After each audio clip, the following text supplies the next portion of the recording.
guys, this is Kevin here. I was 13 when this happened. So let's watch it. My parents left on a business trip to LA, so I had to stay home.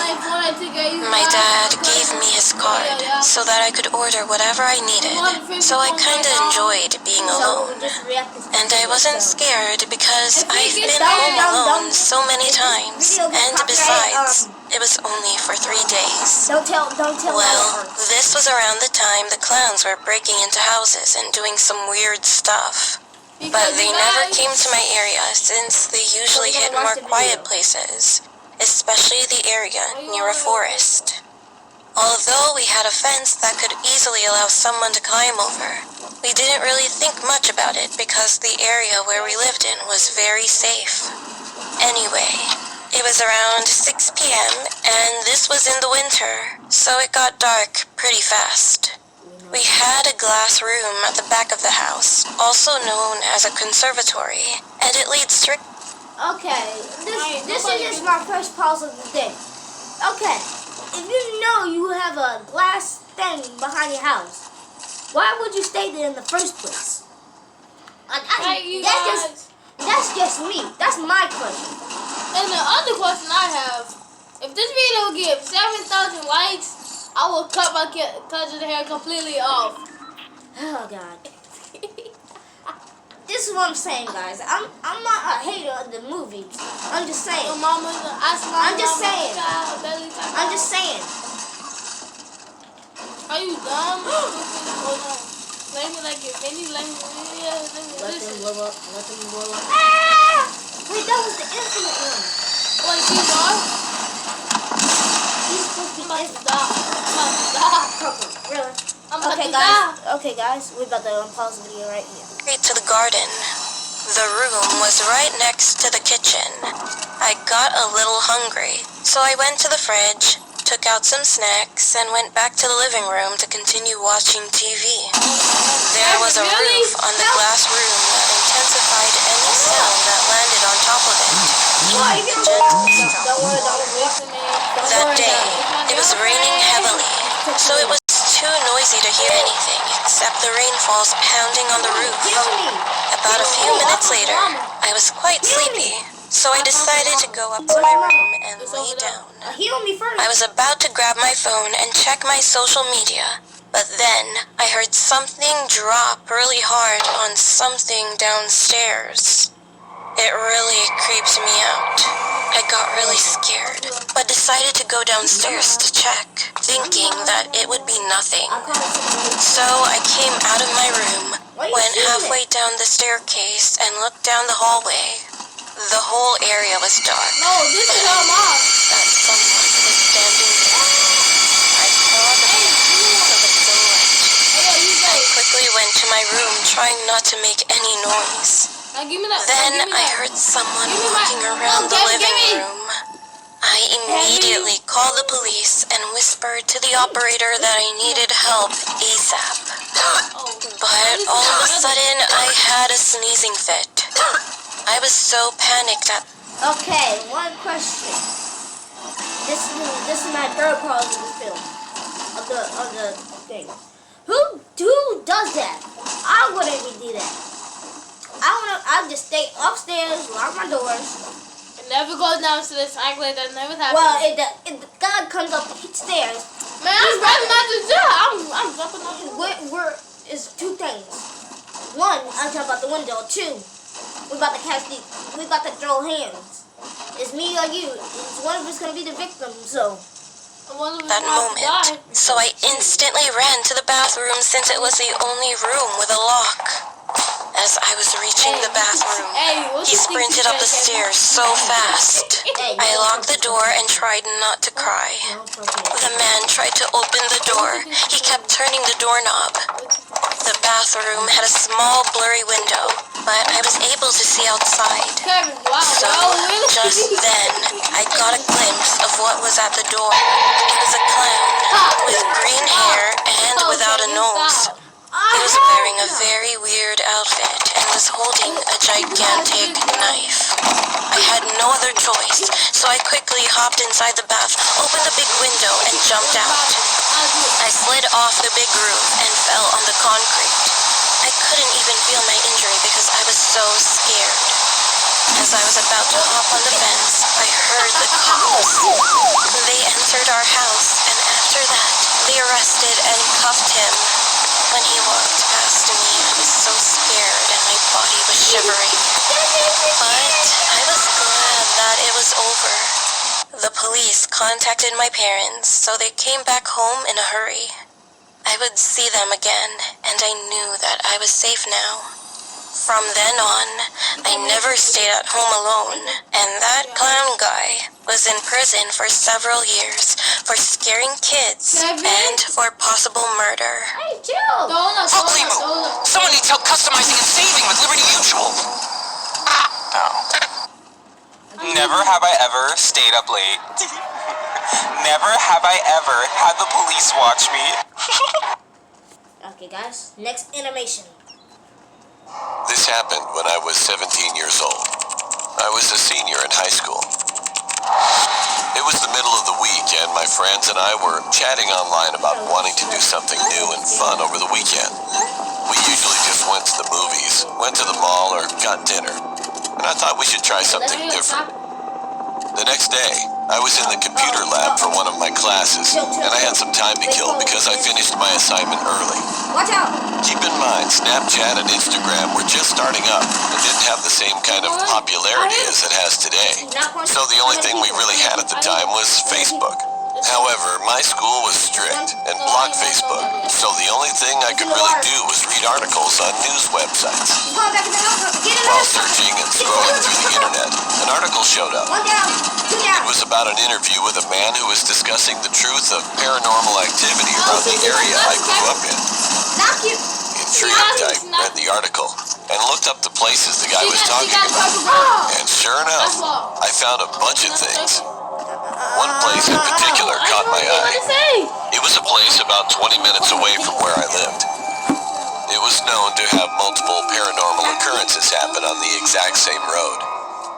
As soon as class ended, I texted my friends about what I found, and we all agreed on going and seeing what this road was all about Friday night. Friday night finally arrived. It was me and 4 of my friends. Right before we entered the location, I parked my car and had my friend drive, because we believed that if a guy drove, not much would happen. So she drove my car while I was sitting in the passenger seat. While switching seats, my other friends put baby powder on the top of my car, because one of my other friends had read that it helps people see when ghosts touch or brush your car. It started to drizzle a bit, which bummed us out because the baby powder would be washed away. As we were driving my car, we turned off the radio to make it more suspenseful. All of a sudden, we heard someone from a distance scream bloody murder. At that moment, I heard the sound of a car door trying to be opened, as if someone was aggressively trying to get into my car. After that, we saw a police car driving so fast with the sirens on, as if they were chasing someone on a major highway. The problem with that was the road was paper thin and had tons of sharp turns, so you couldn't go that fast without crashing into another car. Plus, the car didn't have any of the county police or trooper tags from the area I lived in. I knew that because my dad was a cop, and I saw all kinds of different cop tags in my lifetime. I was freaked out that those two things just occurred. We were all freaked out and drove to the nearest parking lot so that we could calm down. As we got out of the car, one of my friends started to freak out even more. The baby powder on the roof of my car was smeared, and it was all over my passenger seat side door.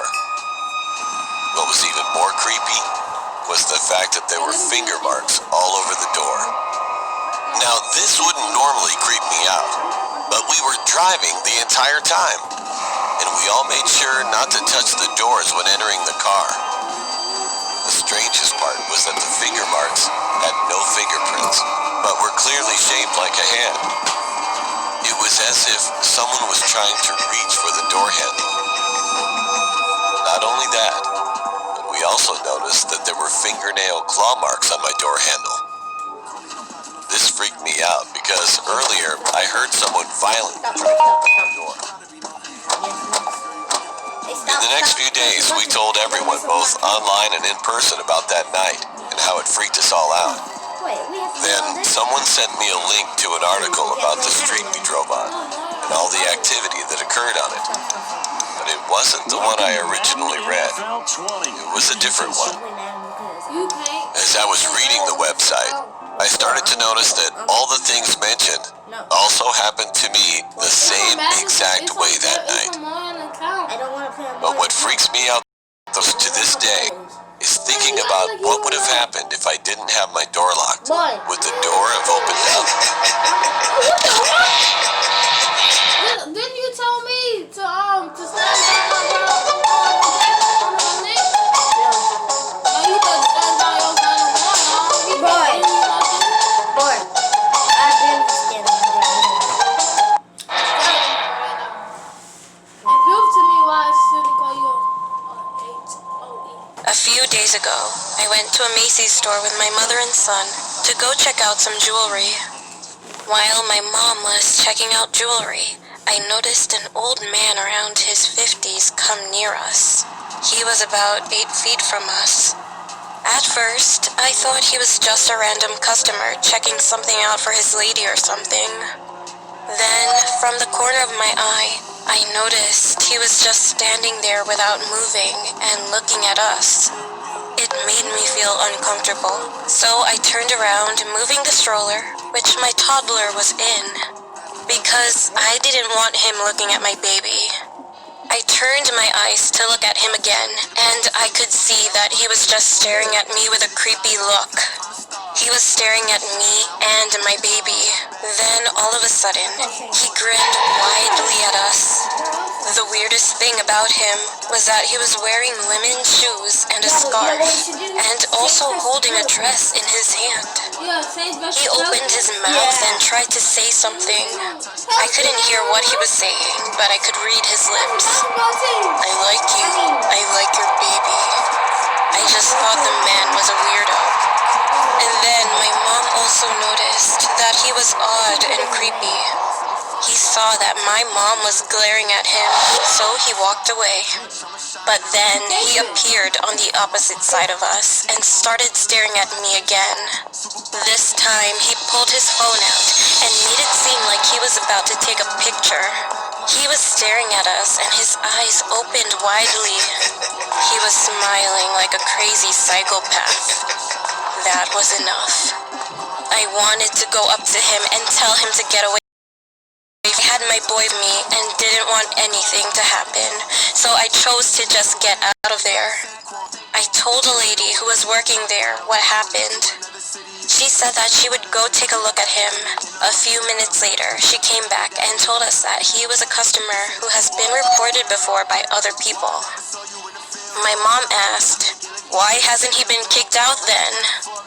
The lady said, "Well, because he hasn't threatened or hurt anyone, so the store doesn't have a good enough reason to kick him out."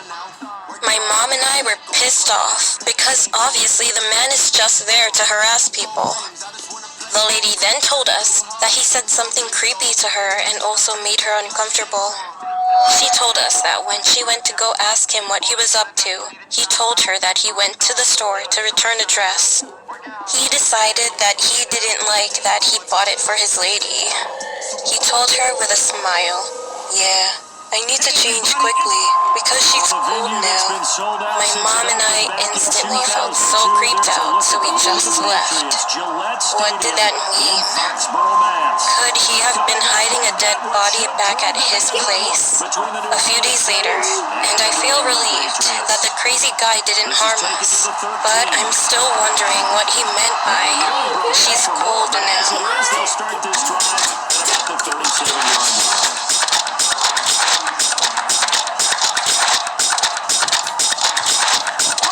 Scrimmage the 37 on 1st and 10.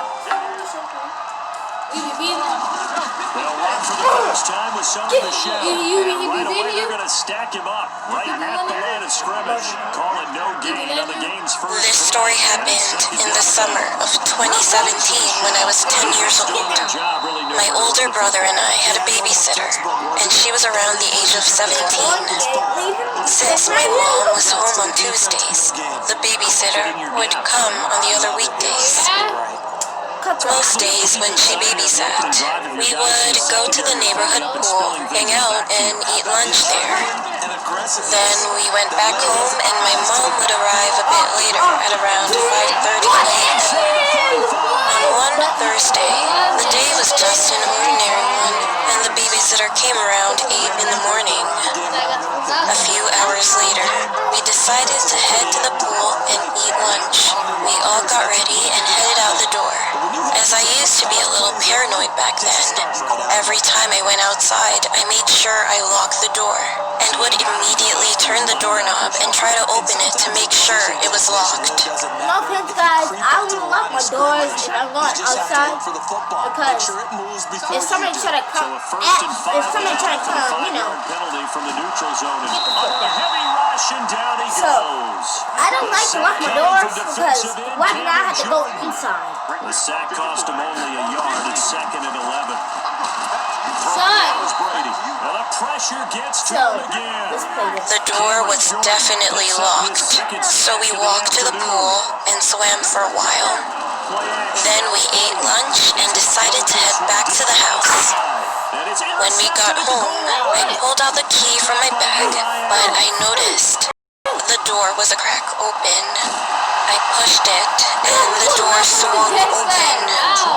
A little chill ran down my spine as I remembered that I made sure the door was locked before leaving. My babysitter had a frightened look on her face too. But my stupid brother thought nothing of it and just walked right in, so we followed him. About my house, when you walk into the house, to the right is an entryway to the living room, and straight ahead is a hallway to the kitchen. The stairs are to the right of the hallway, and you can see the upstairs railing from the entrance. We walked into the kitchen and set our stuff down, and I went to go lock the door. After I shut it, I turned back around to go back to the kitchen, but something caught my attention at the corner of my eye. Looking up at the railing, I could see the silhouette of someone crouched behind a tall, narrow floor fan. I looked a little closer, and I could see their eyes. They were wide open and were staring directly at me. I was frozen in fear and couldn't move.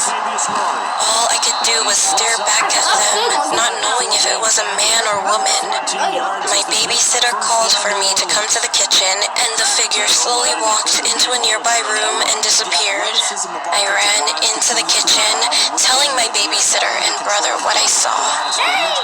At first, they didn't believe me, but then all of a sudden, we were all silent as we heard slow footsteps creaking from upstairs. She quietly grabbed both her phone and a kitchen knife and ushered us to the back door. She slowly turned the doorknob and tried to not make any noise while opening the door. We made it to the backyard and she was going to call 911 on her phone. But before she could, we heard a tapping sound coming from one of the windows on the second floor. So we all looked up, and then we saw him.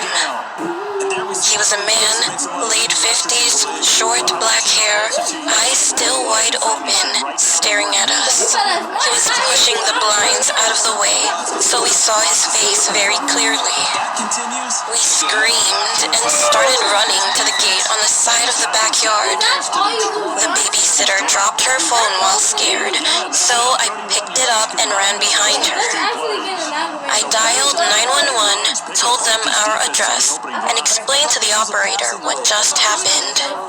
She said they would be there in a few minutes, told us to go to a nearby neighbor's house and stay there until the cops arrive. We rang a doorbell a few times, and one of our neighbors, who was retired, came outside. He let us in, and we explained what happened as we were looking out of the window.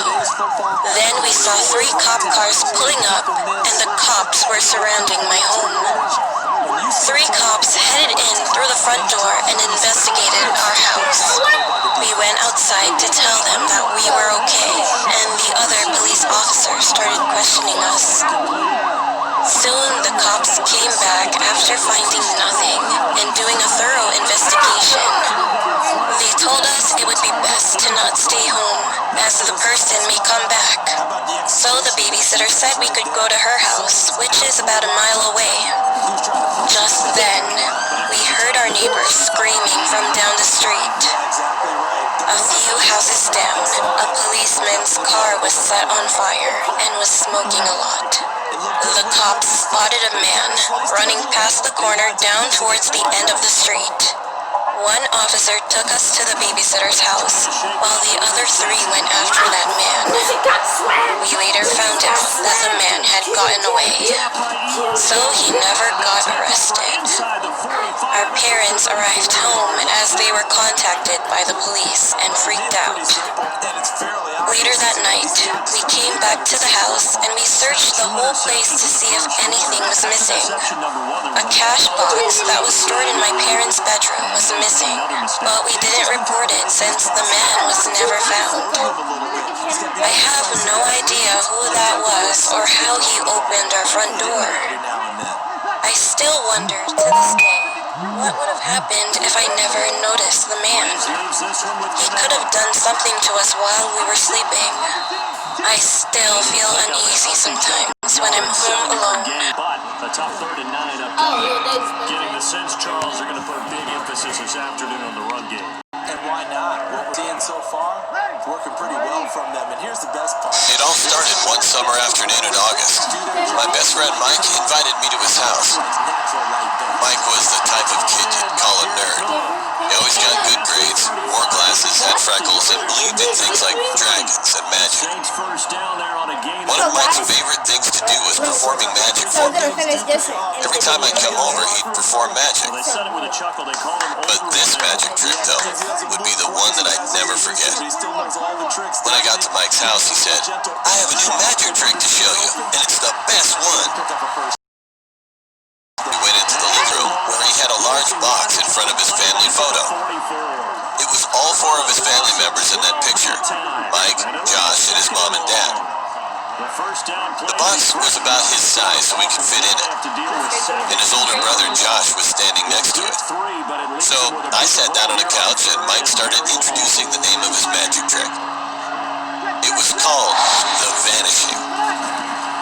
Josh opened the door to the large box where nothing was inside, and Mike walked in. After Josh closed the door again, he then said some weird words and then yelled, "Poof!" Josh slowly opened the box, and Mike was no longer in it. However, I was in the 7th grade, so I was smart enough to know that under the box was a trap door so he could climb down out of it. So I looked down at the bottom of the box, but to my surprise, nothing was there. No door, no secret, no Mike. Just at that moment, my mom called and said that I need to come home right now. I said bye to Josh, grabbed my backpack, and yelled, "Nice trick, Mike, gotta go." Everything was fine, just until the next day. The next day, Mike didn't invite me, but I thought of going to his house again. I ran up to his house, stood in front of the door, and rang the doorbell 3 times. His dad came out and said, "Oh, hello, nice to meet you." He acted like that he'd never seen me before. It was weird, but I asked, "Good afternoon, sir, is Mike home?" And I could see his confused face, and he answered, "Mike? Who is Mike?" I felt stupid at that moment, as if I had come to the wrong house. I then quickly asked, "Your son Mike, you have 2 sons." During explaining the situation, I felt irritated, so I pushed him to the side to get into the living room. "Josh," I said, pointing to the photo, and then my eyes widened. Mike wasn't in the photo. I was pointing to nothing, which would have been where Mike should be standing in that picture. I panicked and I couldn't believe what was going on here. I then said, "You're your son, Mike. He has good grades and he's good at magic too." Oh, the box.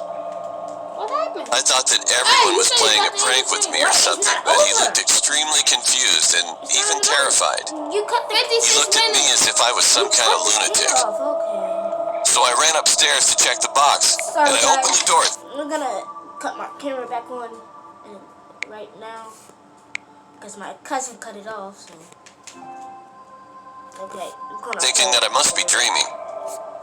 So The room was full of bookshelves and beanbags, all in a circle. So now they operate It was back from just a their cozy side of the reading field room. here, second and long. I was horrified.